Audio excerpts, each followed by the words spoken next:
Welcome to the Spawn Chunks, episode number 52 for Monday, August 12th, 2019. My name is Joel Duggan, and joining me, as always, is my podcasting friend for the past year, Johnny, or as a few of you may know him, Pixlriffs. Good day, sir. Has it been a year? The time passes so quickly these days. And yes, no, it's awesome to be. He sat here recording the 52nd episode of a podcast 52 weeks later, or roughly that. I think our actual podcasting anniversary was a few days ago, but we decided to make this the kind of the birthday episode for the Spawn Chunks. So yeah, happy birthday, Spawn Chunks, and congrats to you for holding up this podcast for so long.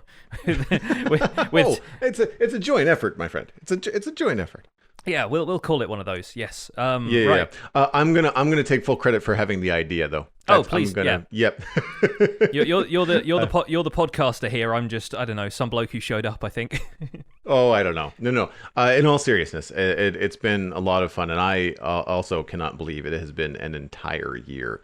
It has absolutely flown by. But I think that's a good sign of, a project that is just really fun. I know that I've mentioned a number of times on the show whenever I'm dragging my feet on a Monday and I come in and I record the Spawn Chunks with you, the rest of the day is just like lickety-split. Lots to do. The community is engaged, and like you log into the Discord, and like everybody's like, "Woohoo! It's the new podcast day," all that kind of stuff. And it's very energizing to have something like this to do on a Monday. So I'm looking forward to many years to come. I hope.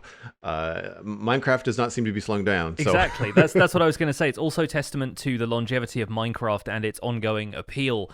That, like, had we started a podcast about, I don't know, Apex Legends or something like that, if we decided to start, a flavor of the week first-person shooter podcast, that would probably have died off within 3 months. Minecraft, as a phenomenon, keeps trucking on, and I'm very happy about that fact. Not just because it means I get to do a podcast with you, but also because I feel like Minecraft is just such a force in my life right now that it's just super cool to be here talking about it every week. Speaking of, what has this force in your life been keeping you busy with the last week? Oh my goodness. Well, another milestone for you. I hit 200 episodes of the Minecraft Survival Guides. Nice. So I did a massive world tour where I inevitably missed some stuff from my world because there's just so much going on there now. So I toured like what I thought were the major landmarks and projects, and all of the stuff that's like a little bit further away from my base. I had to kind of make a mental checklist of like, oh yeah, I need to go there, and I've got a nether portal out here that's going to take me to this. And I thought I kind of wrapped it up with a bow and did everything well, and then people were like, wait, you didn't even show the witch farm, which was this massive thing you spent 3 videos on, and you didn't show the ice farm and the flower forest and like all of this other stuff. And I was like, oh yeah, I don't know my own world as well as my audience does at this point. So yeah, it's been super cool though. And a few people were a little bit confused when I wrote on my YouTube page, like, we're going to end the week on episode 200. They were like, wait, episode 200 is the end of the series? I was like, no, we're just putting it on Friday.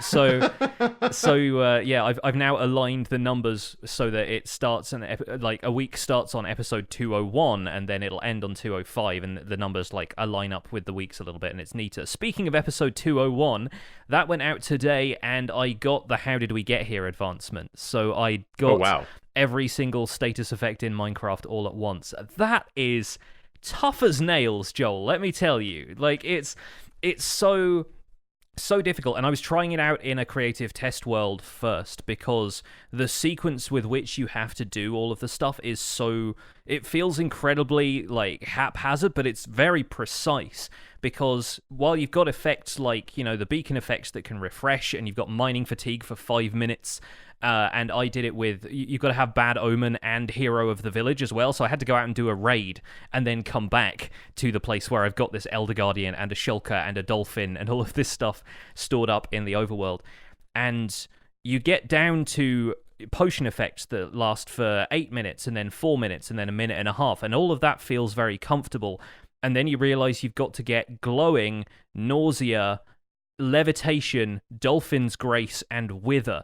And each of those lasts at most 10 seconds from the sources you can get them from. Like nausea from a pufferfish, I think, lasts for 13 seconds, maybe 15, something like that. glowing and levitation are both 10 seconds from a spectral arrow and a shulker.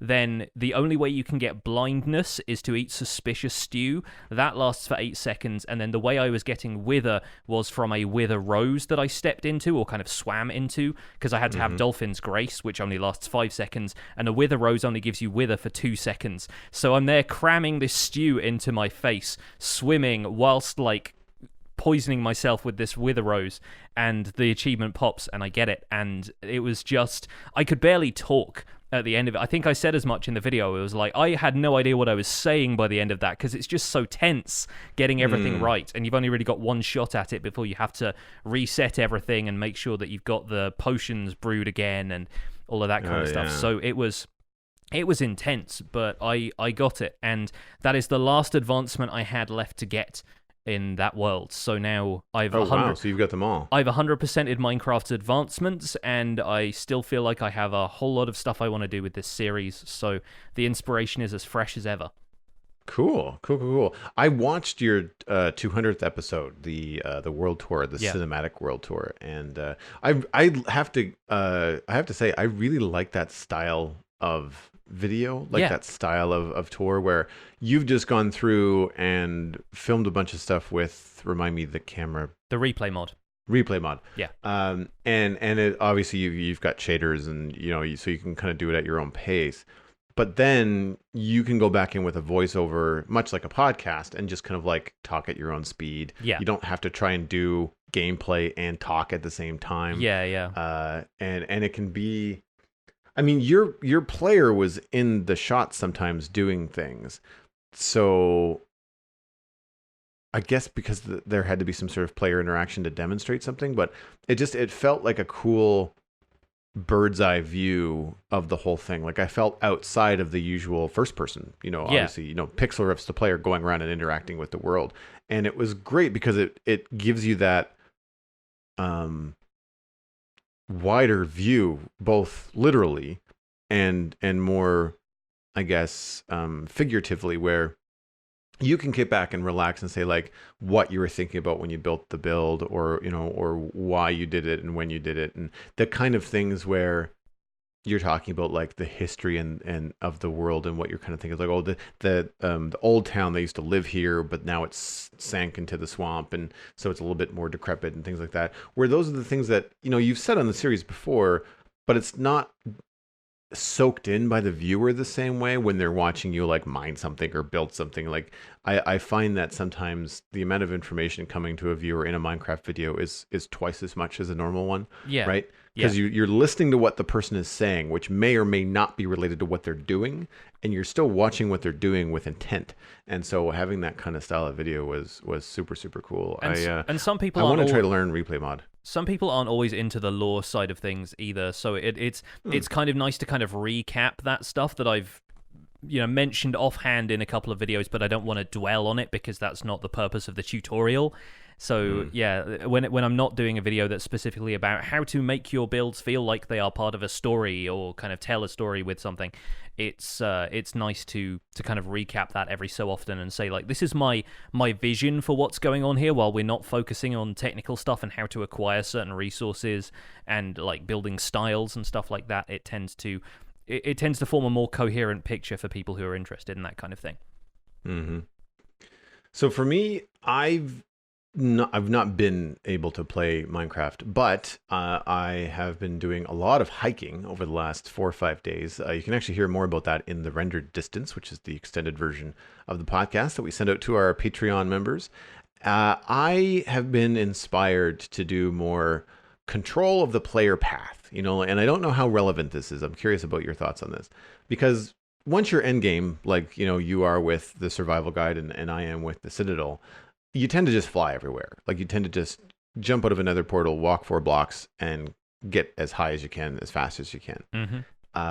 In some ways, though, when I'm building stuff, I generally want to try and control the player path and the player eye, much the same as I remember experiencing it when I used to play World of Warcraft, and you would enter into a new zone and you would like wind down a path into some trees, and then the trees would reveal a small castle or a orc village or something important, and it really felt like a cool cinematic experience, walking through the world. Which later on, same thing in World of Warcraft, you could eventually fly on mounts, Yeah. and you did not walk as often. And so something that I've been thinking a lot about after being outside most of the weekend was some of the frustration that I was running into as I was thinking about like, ooh, this would look really cool in Minecraft. Like I want to create this kind of a thing. And then really quickly realizing, man, I don't know if I can. Or if I want to, it's really not going to look the same.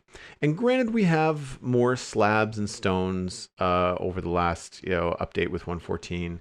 We have some new textures, but like not. I mean, all the new textures that are in the game now, but like there's not a great deal of stuff that you can do. There are some berry bushes and so some new foliage, but I was just thinking like I feel like Minecraft could use some more woodsy blocks, like some more things that would make you feel like you're in a forest as opposed to all the trees being the exact same height or width rather, and all the ground being relatively flat. Yeah. I think in a natural forest, there is also so much variety per square meter compared to Minecraft, where you can actually measure stuff per square meter by looking at the blocks around you and going, okay, I can have one flower in this square meter of land, where like in a forest, you could have like a carpet of moss and some trees and some flowers growing up around those and some fungi on the trees. And like there's so much layered stuff in real life that we just don't really have access to using that kind of stuff in Minecraft.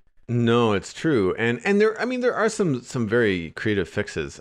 Whip, who we've had on the show before, has retextured his dead coral fans to be fungus. So when you put them on the side of a tree in the forest, it looks like a mushroom. I was like, that's brilliant, and not too far outside the realm. Like you could still do that with a dead coral fan and just kind of like use your imagination. But a simple retexture for that dead coral fan, which let's be honest, you're not really going to be using that in many places anyway, makes a lot of sense. But I was thinking like it would be nice if there was a moss. I know that you can kind of use like concrete powder to kind of mimic that kind of mossy look, and I have done in the past. But I feel like in the photos that I took this weekend and in the experience that I had specifically on a hike I did yesterday, where it was really just a walk in the woods. The forest floor has got no dirt. Yeah, like it's all moss, or it's like pine needles and leaves. And I know that podzol is a thing, and it sort of looks that way, but it's only just the one color. And I kind of feel like there could be more to it. Like I walked and or tripped over so many tree roots this weekend, and it's just like there are no tree roots in Minecraft. Like you don't get that kind of aspect. Like when a tree hits the ground, that connected texture is just a straight tree, which is fine. I'm not saying there's anything wrong with that. It is Minecraft. I understand that things are going to be blocky, but it's the kind of thing where if you were going to landscape it and you really wanted it to look like a dense fantasy forest or something like that, you would want things like smaller rocks, not just placing buttons on the ground, because let's face it, that doesn't look like a rock. Thinner trees, younger trees, tree roots. I know we have ferns in the game, but they don't look like the ferns that I see whenever I'm out. Now, this could be just regional. This could just be me kind of like in Nova Scotia. But when some of the forests that I walked through this weekend, they were just covered in ferns. Like you couldn't see anything below 2 feet because it was just all ferns. You can't see the wood for the ferns. Yeah, exactly. But it was beautiful, and you can't do that yet in Minecraft. Now, some of this stuff could be easily achieved with just like maybe retexturing your or remodeling even, the fern that exists, so that the low fern is maybe a thicker low fern. You could easily, like you mentioned, even just having, one flower per square meter. I believe that you can go into the model for flowers and just add 3 more. And so that if you plant 1 flower, you'll end up with 3. I don't know what that looks like in the game. I'm sure there's a way to kind of mess around with that. If not just by texture pack, certainly by data pack, you might be able to alter that kind of thing. But the other thing that I noticed too was just in a lot of the boggy places that I walked across in the hikes, they were pretty well maintained, and they had these like wood plank walkways that kind of like guided you over what would be a very mucky, unpleasant walk, and possibly damaging to the surrounding areas. So they want to keep people out of it.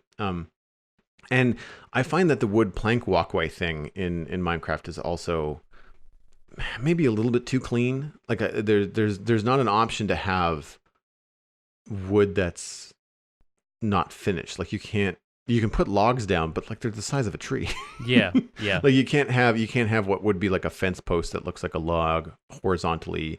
The things like the wood planks are all very pristine. Like they don't look like they've been outside very long. They don't feel well trodden, do they? Yeah. No, exactly. And I mean, and I know these are all like mostly texture things and very nitpicky things, like being able to put down a series of like groups of 3 rocks. And these are the kinds of things that pop up in other games. Like I'm trying to remember the name of it. Farm Together, I think, was the one that I played. And ultimately, as you progress through the game starts giving you these little decorative things that you can kind of place around your farm, just kind of make paths look nice, and put a big group of stones where 2 paths connect, and it just kind of gives it a little bit of visual interest. And that's the kind of thing that I was thinking of this weekend. I'm going like, man, how can I do this in Minecraft? So while I didn't play a lot, I was definitely thinking about like, how far can I push this game in terms of what's available to me now. And then quickly I got into like, what's missing? What's missing from this blocky environment, and what could they do that could still be very Minecrafty? Like, for example, turtle eggs, or what are they called? Sea pickles. The way that those function, it's too bad you can't do that with rocks. Yeah. Yeah. You know, like it's you spend all this time mining stone, you'd think that you'd be able to take some cobble and maybe pile it up. I don't know. I don't know whether that overcomplicates things and opens up a can of worms that Mojang just doesn't want to go down, but anyway. I think maybe. I think that it's also tying into that thing of Mojang not wanting to add stuff just for the sake of it, and wanting to have additional functionality to stuff like rocks. Now, if they were rocks that you could pick up and then throw like snowballs, that maybe, you could use them to take half a heart off of a nearby zombie that's just been burning in the sun or something, then potentially that's something that can have a little bit more mileage as something in the game than just like, we want to add piles of rocks so that paths can look pretty. And that's obviously like, it's great for folks like us who enjoy the building aspect of the game, but they also want to consider the rest of the player base in each of their decisions, which is always, as we've said on the show many a time before, a bit of a tough call. I've seen some folks in mods, specifically mods that are designed to add in a bit more of this environmental stuff, using effectively like carpet style blocks, but for stuff that's a bit more natural, like having a leaf carpet is something that I can't remember if it's in Quark or if it was just in one of the other mods that I was using concurrently with Quark back when I was on the Division SMP, and we were doing a modded series there, which was largely focused on building and having a slightly nicer natural experience. It also had stuff like dynamic surroundings in it, where you'd get a bit more of the sort of ambient sound coming up. And there were leaf carpets, and there were things like that, just like little detailed but fairly discreet things that you could just lay down as though they were carpet, but they fit in a little bit more with the natural stuff around you. And I think that stuff has potential to be used in an interesting way, but once again, you have to consider the diversity of it and how that's going to solve more than one problem. Because the only problem it's solving other than that is like, this grass looks a little bit boring. Right, so, yeah. I mean, I can think about some ways to get to create it. Like, I mean, the composter right now, like if it did more than just bone meal, like if you put in other blocks and it gave you something else, like instead of, if you filled the composter with, say, podzol, and then it gave you mulch, and then you could, I mean, I know podzol and mulch are like essentially the same sort of idea, but like if you could give you something else on the other side, and that could, maybe it's just a new block, like maybe it's just something that you could use creatively in the game, but then and it's like, I don't know, I'm trying to, I'm painting myself back into the same corner of like, I'm just thinking about stuff creatively. With regards to the rocks, I'm wondering if there's a way that, I like the idea of being able to pick them up and throw them or something like that. How hard is it, remind me, to get a bow in Minecraft? Like, is that something that happens really early on? Like, you need to have... It's usually pretty easy. You've got 3 sticks and 3 string. So once you kill the spider, you've probably got a bow.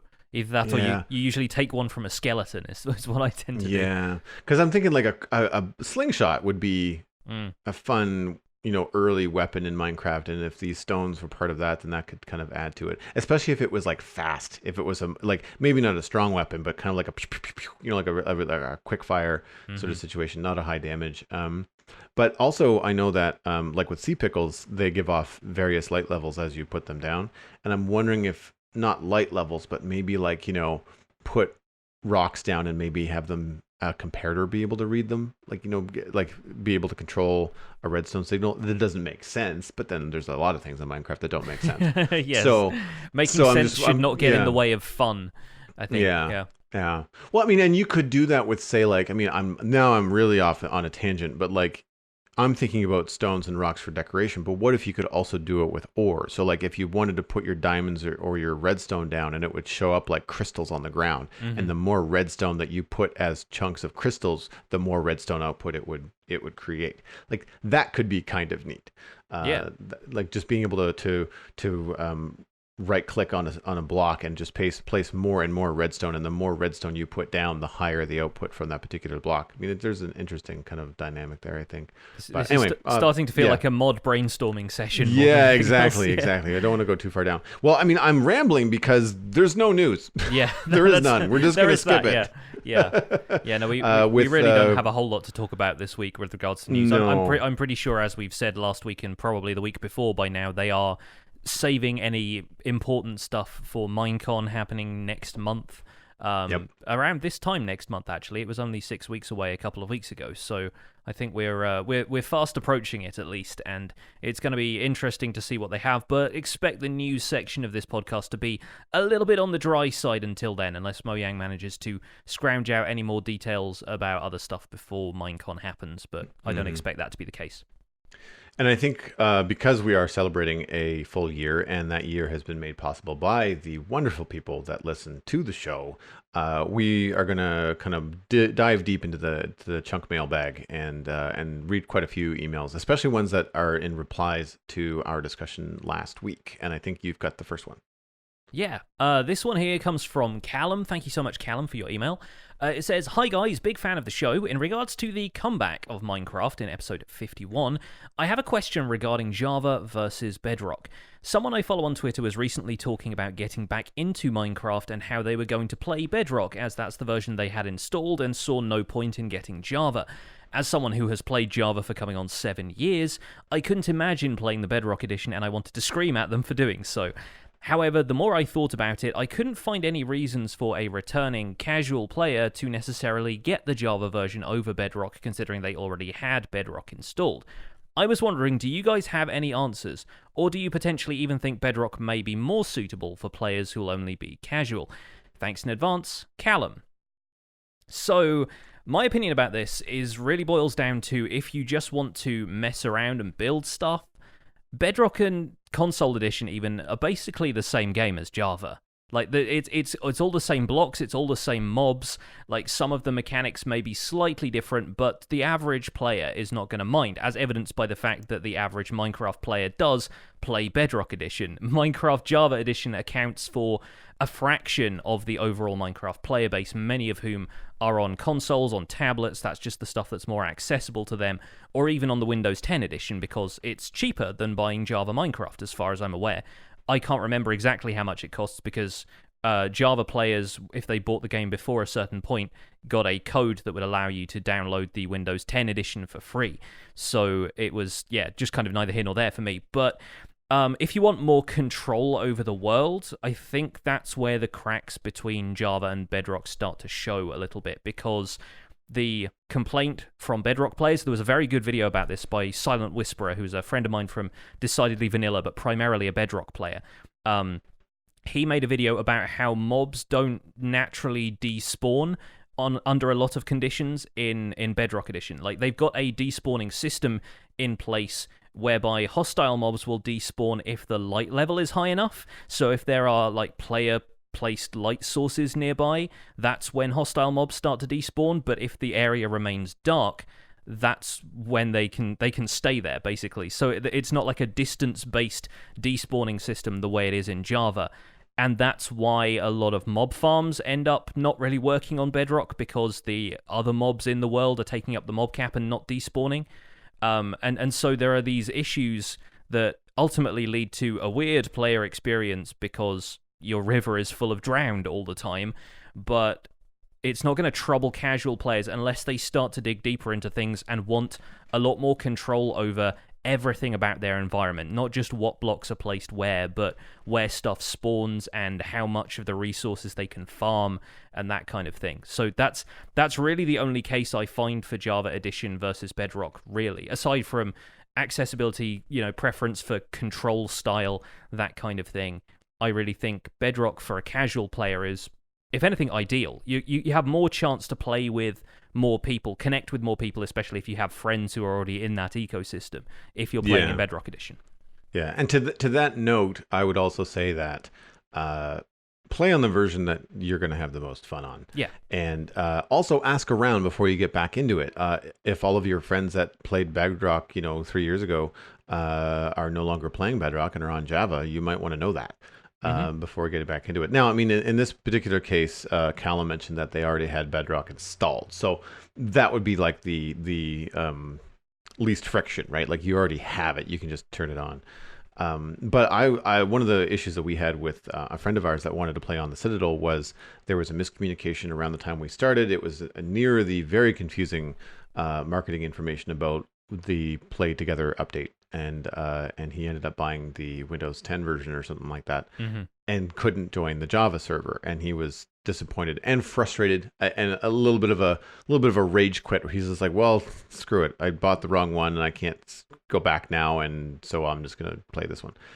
Now, I mean, it worked out well. His son is into Minecraft, so he was able to play with his son much easier because his son had like a tablet or a Xbox, and my friend was on a computer, so it worked out in the end.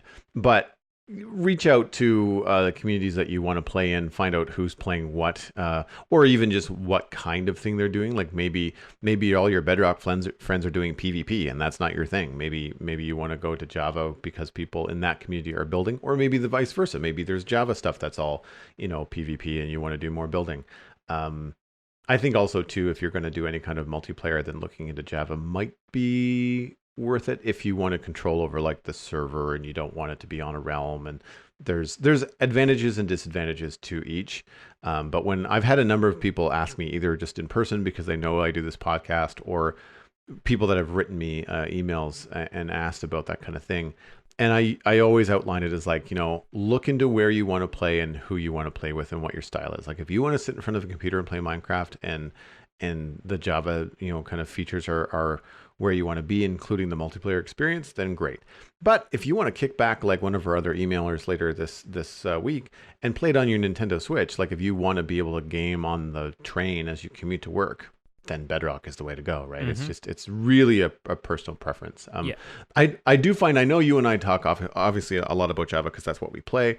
I find even watching Bedrock videos, as similar as everything is, I just still do find it very alien. I think it's got something to do with like how the player moves around.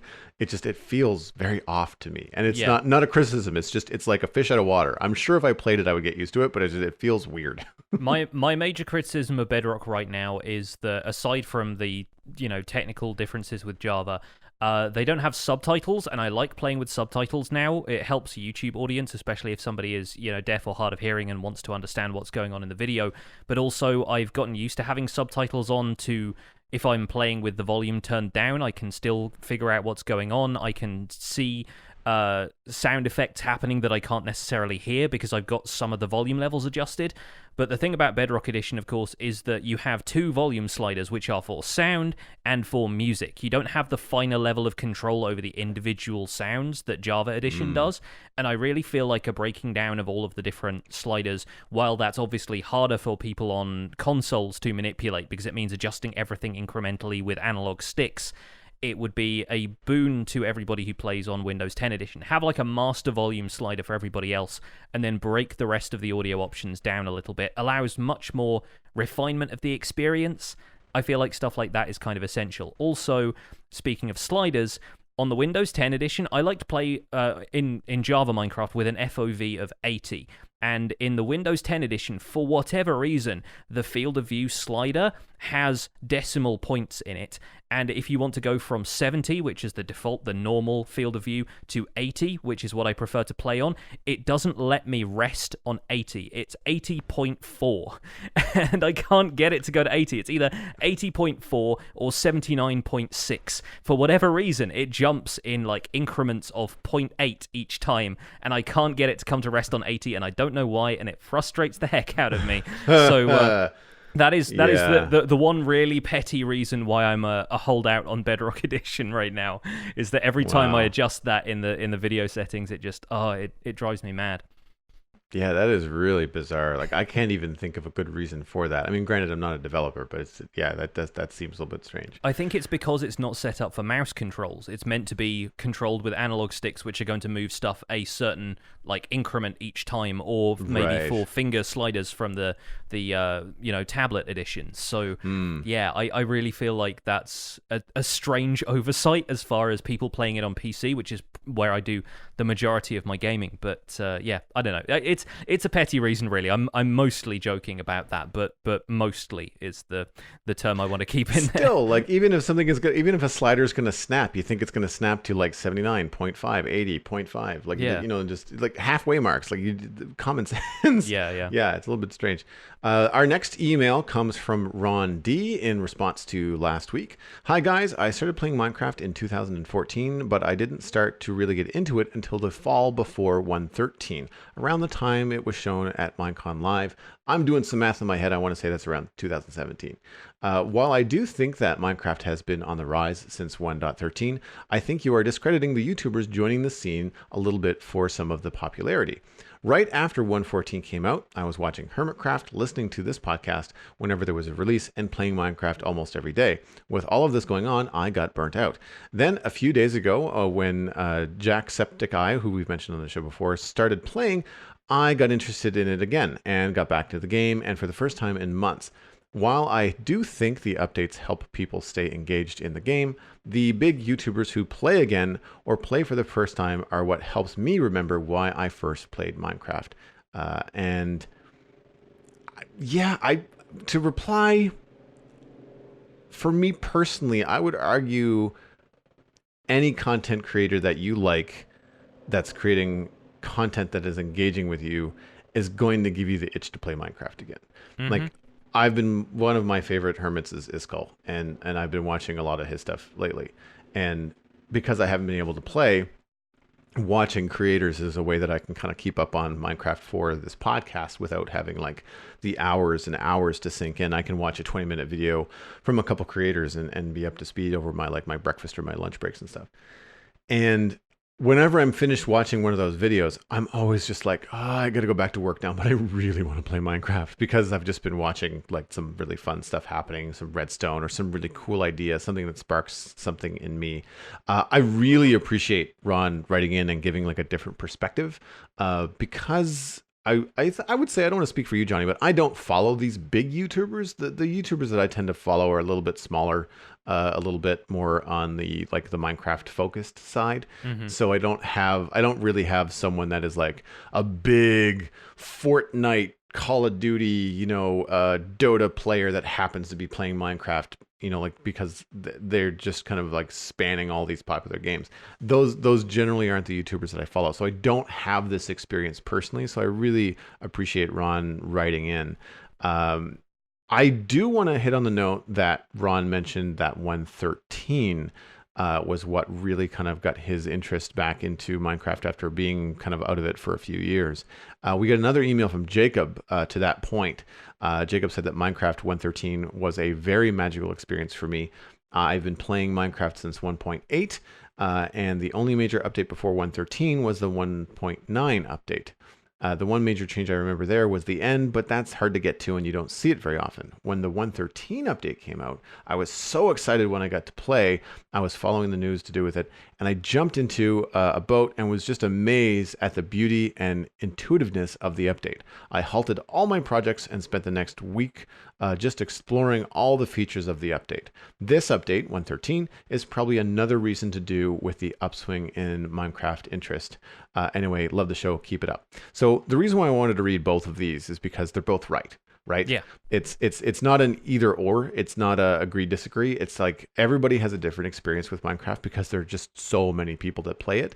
I think the through point there is that both the amount of work that the Mojang team has been putting into the recent updates, the huge changes and the creativity that went into the 1.13 update Aquatic, along with now a year later, YouTubers that are very popular picking up the game are all contributing to some added, we'll say, buzz about Minecraft.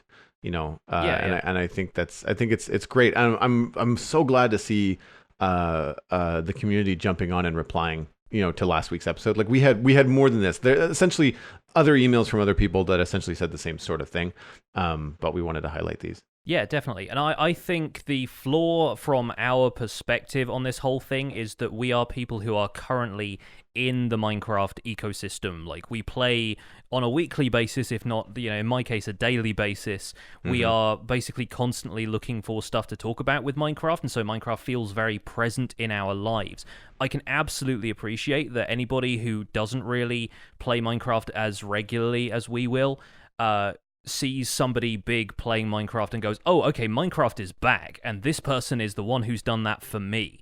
And that's totally fine. That's an entirely valid perspective, and I don't want to kind of like downplay the importance of that kind of stuff for the average viewer just being able to kind of get a fix of Minecraft again and get back into it and remember what made the game special for them. And even now, I get some pretty serious kicks out of watching people experience Minecraft for the first time, because I think we've talked about this in the past, but that's the kind of the first time experience is so sought after in Minecraft, and I see a lot of people discussing like, how can I get that feeling back of having everything be fresh and new and confusing? And the answer to that is to leave the game for a few years and then come back to it after several updates, which seems to be what a lot of these people are doing. And yeah, I don't want to cast any aspersions on particular creators and saying that they're just doing it for the hype or whatever that kind of stuff is, because maybe they are bringing a certain passion into it. And as somebody who comes from a place of passion for this game, then that feels like a good thing to me.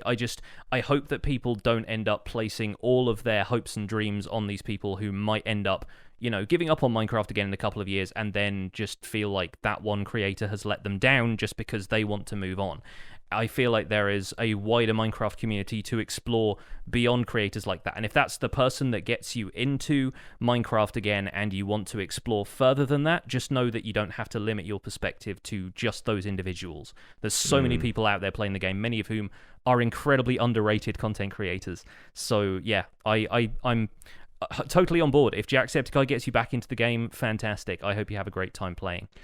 Yeah, I mean, and Ron was like that with his language too. It was all about, this is what has engaged me. This is what brought me, not what has made Minecraft better again. Yeah. It wasn't a broad statement. It was like he was communicating his experience, which I think is great. Speaking of, if you are out there and if you're a listener and you are brand new, like you either did not pay any attention to Minecraft at all, did not play until like this month or very, very recently in terms of the grand scheme, and you have somehow found the spawn chunks, right in, because the one thing that we're not hearing from is the brand new player to Minecraft that has maybe discovered it through a very popular YouTuber, and been just like, I've never given this game even a passing thought, but now that I've seen it played by one of my favorite content creators, I want to give it a shot. I would love to hear from someone in that kind of camp, because like you said, you and I are in the all Minecraft all the time camp. Yeah,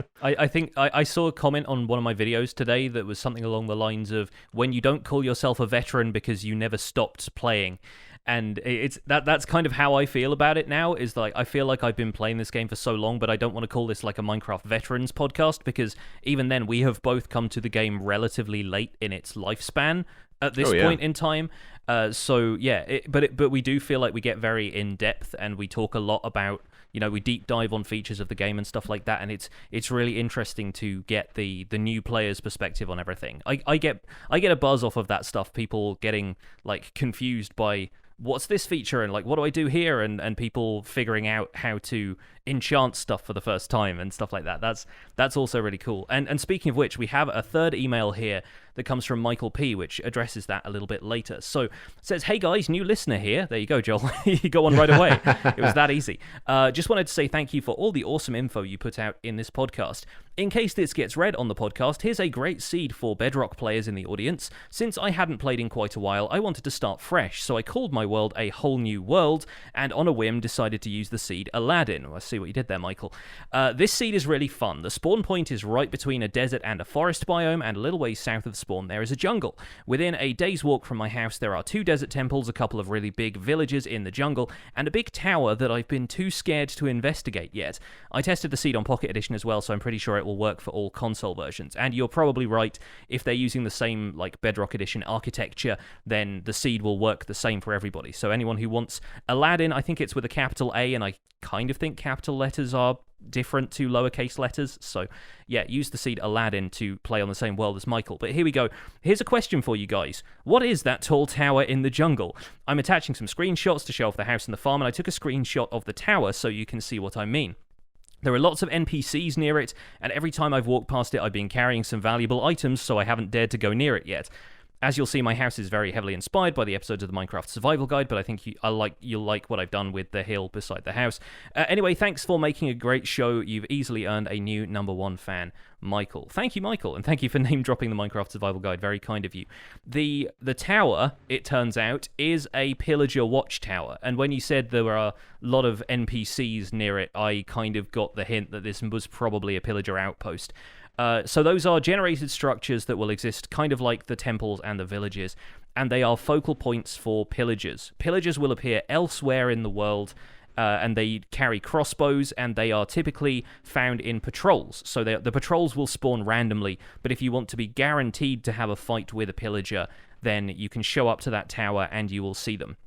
However, as a new player, I should warn you, if you find a pillager with a banner over the top of its head and you kill that guy, you get an effect called Bad Omen. If you then walk into a village while this Bad Omen effect is currently affecting you, it will start a raid, and a ton of pillagers will converge on that village, wave after wave of them, and will attempt to attack the villagers there. So you got to make sure you're prepared to start a raid if you want to do that. Alternatively, if you have that Bad Omen effect and you want to get rid of it, find a cow, get a bucket, milk the cow, and drink the bucket of milk. That will dispel any and all status effects that you have. I'm an expert on status effects, having just completed the How Do We Get Here advancement. So yeah, I've had a fair amount of experience with raids and Bad Omen and that kind of stuff. And if you're new to the game and if you're not confident in your combat skills, I recommend getting rid of that Bad Omen effect if you get it. But don't be afraid of the Pillager Watchtower. Bring a shield, because, the Bedrock Edition has shields now. I recommend using them against pillagers because they are ranged attackers. They'll shoot you with crossbows from a distance, and you'll need a shield if you want to get up close and personal with them. I could not have said it better myself. There you go. It's almost I make tutorials for this game. Can you tell? In that light, I'm going to move on to the next email from Dan/Wizzy Digster. Excellent screen name. I really like that one. Hi, Joel and Pixlriffs. I just started listening to the Spun Chunks podcast about 2 weeks ago. I started on episode 1, and I find it extremely entertaining to listen to your early episodes now that it is later in the year. It's pretty crazy to hear you both talk about your predictions on what is going to be released or how blocks or items are going to be used now that most of them are actually in 1.14. Good guessing on some of the stuff. Hey, I think we got some stuff right, Pixlriffs. We do all right. Yeah. Thank you guys for the hard work which you both put into the podcast and contributing to the Minecraft community. It's really helpful to me understanding Minecraft and to get some common ground with my boys. I believe he's talking about his children. I do have a quick question. While playing on the Java single player, sometimes my villagers will glitch out and no longer allow me to open a trade window with them. Is there a way to fix this? Or do I have to start over with a new villager? Thanks, Dan, the Wizzy Digster. Again, I'm emphasizing the excellent screen name. To quickly kind of make sure that you're up to speed, Dan, if you're not up to date on 1.14.4, there was a bug that was fixed, so make sure you're up to date on the latest version. If you're experiencing a new bug, it might be good to follow the steps that we outlined in our last episode last week on the Mojang Jira page and how to report a new bug. Screenshot it if you can. That kind of stuff all helps. There's also a bug report that your game will export that you can include in submitting the bug. I think you probably already know this, but just in case, and for any other listeners that are new, if this is not a window GUI bug, but the trade is being locked, villagers now lock their trades and only replenish them twice a day, provided that they have access to a profession block. I believe in Pixlriffs, you can correct me if I'm wrong, it's at 2,000 and 9,000 when they refresh their trades. Yeah, which doesn't make a huge amount of sense if you're just used to looking at the position of the sun in the sky, but basically it's kind of like a little bit after, like a couple of minutes after the sun first comes up at the start of a day, and then when the sun is directly overhead. So basically midday is the second time they refresh their trades. And you will hear them now making workstation noises, because they will work several times during the day anyway. But that doesn't necessarily mean they've refreshed their trades anymore. There are specific times of day when you'll hear pages rustling if it's a lectern that a librarian is using or something like that. At just after dawn, and then at midday, that's when they tend to refresh them. If you're still getting the issue with the window not opening at all, like if you try and talk to a villager and the trading interface just doesn't come up at all, I've found that if you surround a villager with blocks and then break and replace their workstation block, that's what refreshes the trade. It was previously in 1.14.3. It was a bug which meant that they were having trouble pathfinding to their workstation, and so they were trying to do that and they wouldn't open the trading interface in the first place. So that might be the case. It might be that you just haven't updated to the latest version of Minecraft, so give that a look, especially if you're using a mod like Optifine. It's common to just log into Minecraft using the launcher, and Optifine doesn't update automatically the way the latest version of Minecraft will show up in your launcher, so it's kind of easy to miss new iterations of the game if you're using Optifine and you're not just using the latest version from the launcher. Yeah, something else with all of the changes that they made to villagers over the 1.14.1 or .1, 2, 3, and 4. How old is this villager? That wasn't included in the email, and that might be a key piece of information as well. Like, if you created the villager in 1.13, did you create the villager in 1.14.2? So some of that stuff might be creating some complicated things. But I mean, if all the things that Johnny said don't work, then you may have to just bring in a new villager. The good news is that's actually pretty easy to get new villagers now, and pretty easy to get them to be the profession and get a good trade. Yeah. There's lots of information. I feel like every content creator that I've been watching over the last week have done nothing but villager trading, villager moving. And I mean, I don't want to like come down on anybody. I'm kind of bored. I kind of want people to move on. It's kind of been done to death. But I think people are just like in the process of just educating themselves, wrapping their heads around how it works. Everybody's also excited as to how easy it is to kind of get the trades that you want. So if you are a content creator, you're not wasting hours and hours and hours trying to sort through villagers and doing it the old-fashioned way. Yeah, and not to mention the fact that in 1.14.4 they introduced the mechanic that villagers can now stock more items, so it will take longer for their trades to cross out, which means you'll probably see more people basically regenerating their stock of villagers from scratch and working on more villager breeders and stuff now that update is more solidly in, and we don't expect to see yet another iteration on 1.14. So yeah, you might end up seeing even more villager content coming out soon. If you are burnt out on that, though, we have a fifth question here that comes from Aaron, AK33, who is actually a member of our Discord community. Thank you so much, Aaron, for the email. We're probably going to discuss this a little bit more in the post-show, but it says, "Hello, Mr. Joel and Sir Pix." I'm not sure the Queen has knighted me quite yet, but, you know, it might happen at some point. Knighted you with a pickaxe? Yeah, perhaps. I dub the Sir Pixlriffs. I have a question/discussion for you both. I'm going to be moving pretty far away from where I currently live. If you've ever moved, you know how stressful it is. So I found that Minecraft is a very good stress reliever. Listening to the podcast and going mining has really helped, so thanks for that. What game, if any, do you use for a stress relief or just to turn off your brain and play?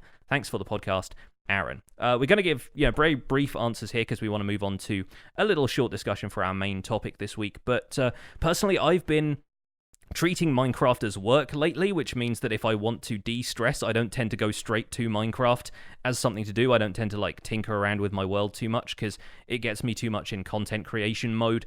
And if I want to switch off my brain, right now I'm playing Legend of Zelda Breath of the Wild on the Switch. I completed the game recently, had an amazing time doing it, but I barely scratched the surface on the amount of side quests and bonus stuff that you can find. and the world there is massive. So I'm going through trying to get as close to 100% completion as I can on that game, and it's great. So I recommend that if you're a Switch player, pick up Breath of the Wild. It's very much worth it.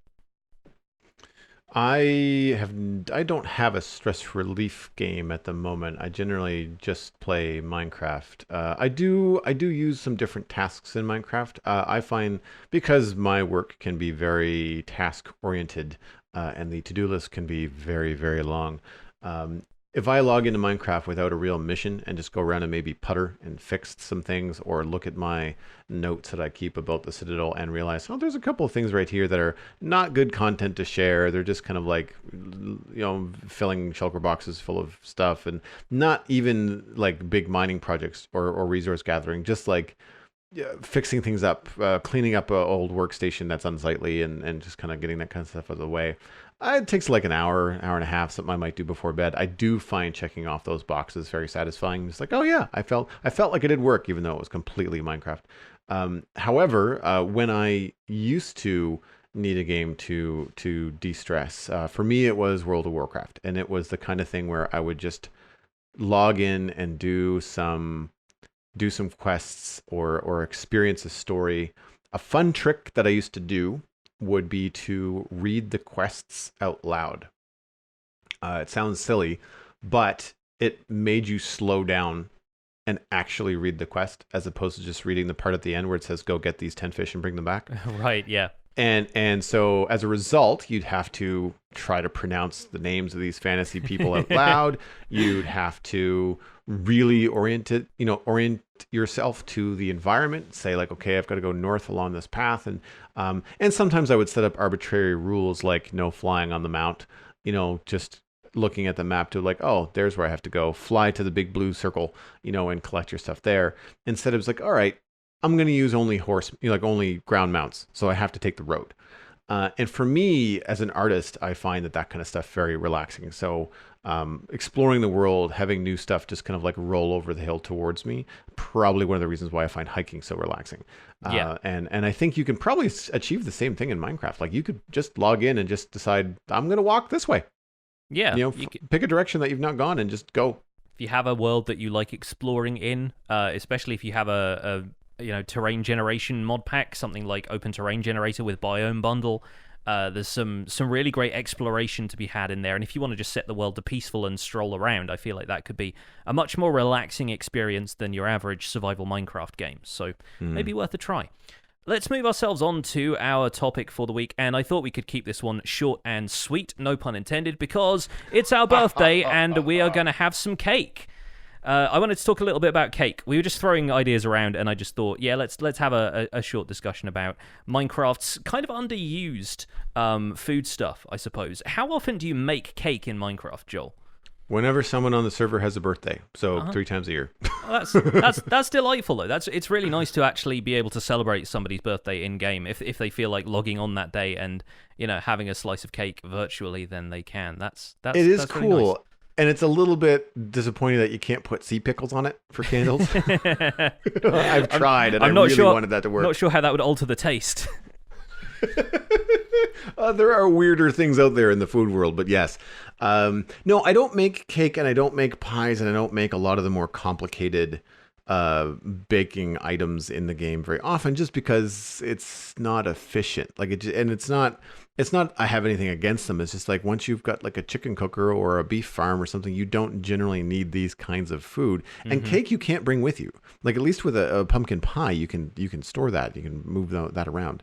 But with cake, it's once you place it down, it's kind of stuck there. Yeah, it's a very static food stuff. One of the only items that you can place like in the world that way that you then eat. You can of course break it, but you can eat it slice by slice. And I'm not sure if it's like saturation value, if it's I think it's probably fairly low, like the other confectionery items are, like cookies and stuff don't have much saturation at all. But each slice will refill 1 point of your hunger, so you get I think 7 slices in a cake. There are some interesting properties of cake though that I don't think people take enough advantage of. One of which is I think they actually used this on Hermitcraft for a vault door, where Iskall was setting something up in one of their bases, where if you have a comparator measure cake, it will output a redstone signal based on how much cake is left, in the same way that a full container can be measured by a comparator to output a redstone signal based on how much stuff is in the container. And you can make some quite interesting doors with that. So you can make a door that you can only open if you are hungry, which, you know, would be a great idea if you had like a fridge door or something like that. That you could be like, well, I'm going to raid the fridge now, better eat a slice of cake first, and then the rest of it opens, and you can continue through.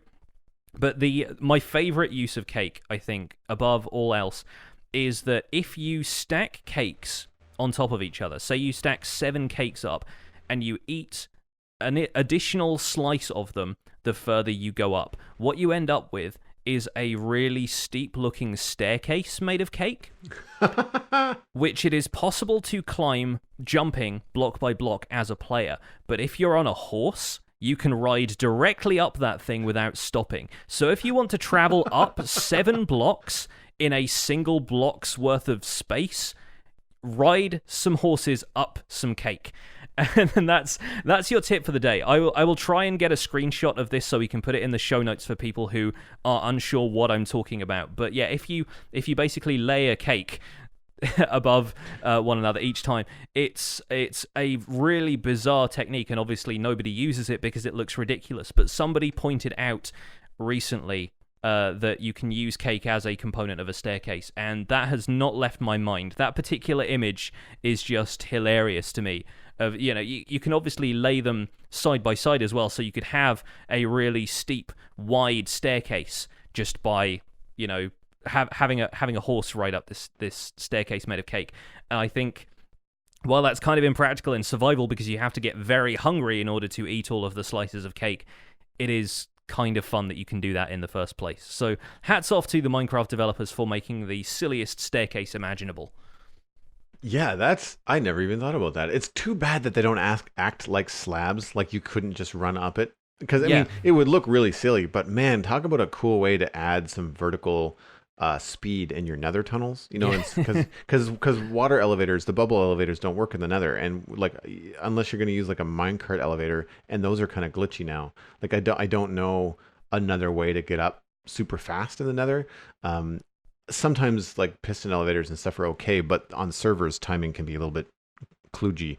But yeah, that sounds like a lot of fun. It would look really weird. Like you'd have to kind of just accept the fact that you're walking up cake and call it a Minecraft day. I might have to do that as at some point in the survival guide, is having a horse-based staircase. I do wonder how it works if you're going back down, because sometimes horses can run at speeds that maybe if you're running back down it, the horse ends up taking full damage because it runs off over the edge of the block too quickly. Yeah, air time. But I imagine having a horse at the bottom and a horse at the top, and you just interchange them anytime you want to go up and down the staircase. I think that would be wonderful.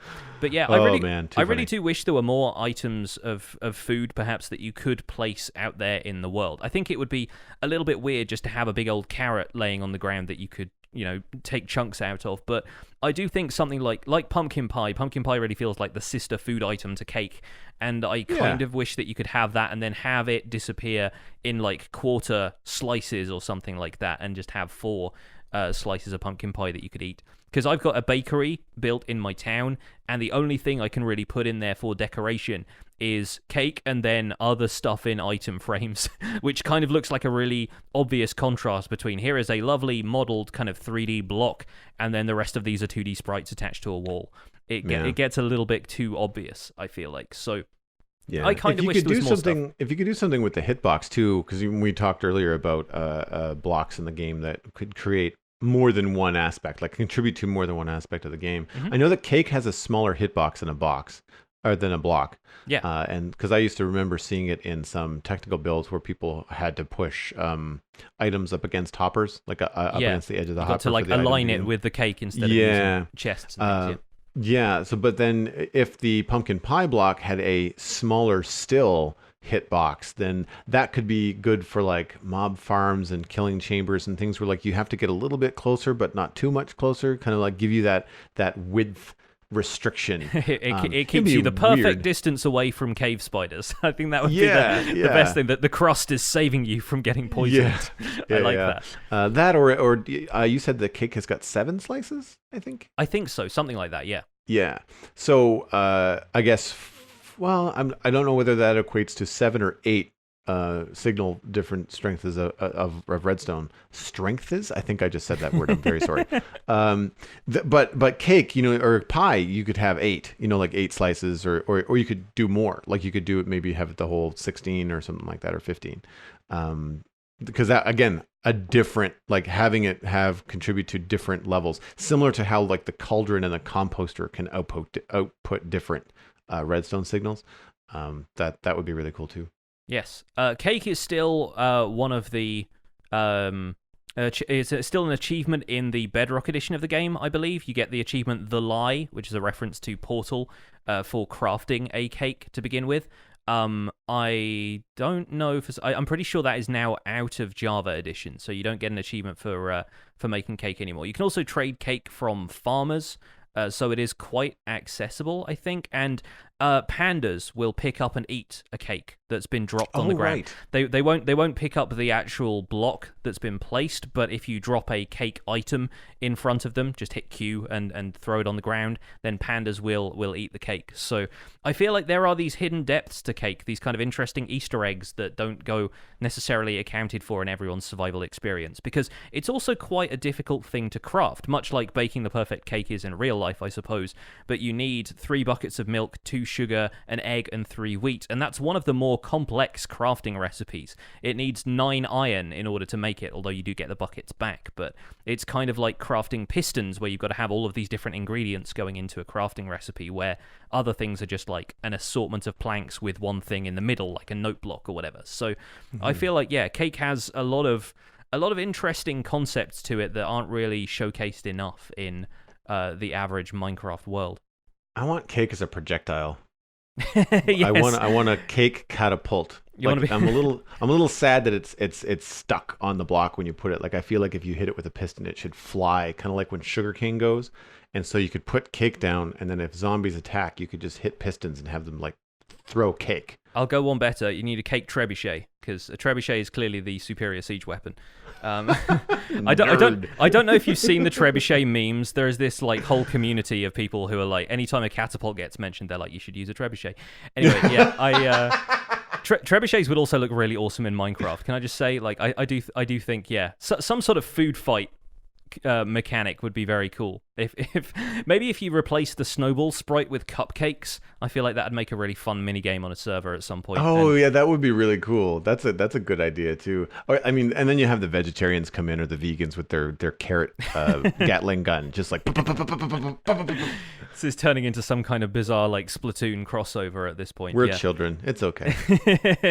Well, folks, I think that's probably going to be it for this episode of The Spawn Chunks. Thank you so much for listening. Had a bit of a fun one today. You can find out more information about the show and links to some of the stuff we've talked about at thespawnchunks.com. The music for the show was composed by me, and as always, The Spawn Chunks is proud to have been a listener-supported podcast for nigh on the past year now. If you're getting some value out of the show, consider putting some value back in. Visit patreon.com/thespawnchunks to join our community, where pledging at any level will get you an invite to our patrons-only Discord chat and get us closer to our next milestone goal of reinstating the Chunk Mail Dispenser segment. We're currently at 109 patrons, which is equal from last week. Thank you guys for hanging in there, and special thanks to our content engineers, JD Williamson, Llamas, and Yitz for supporting this episode.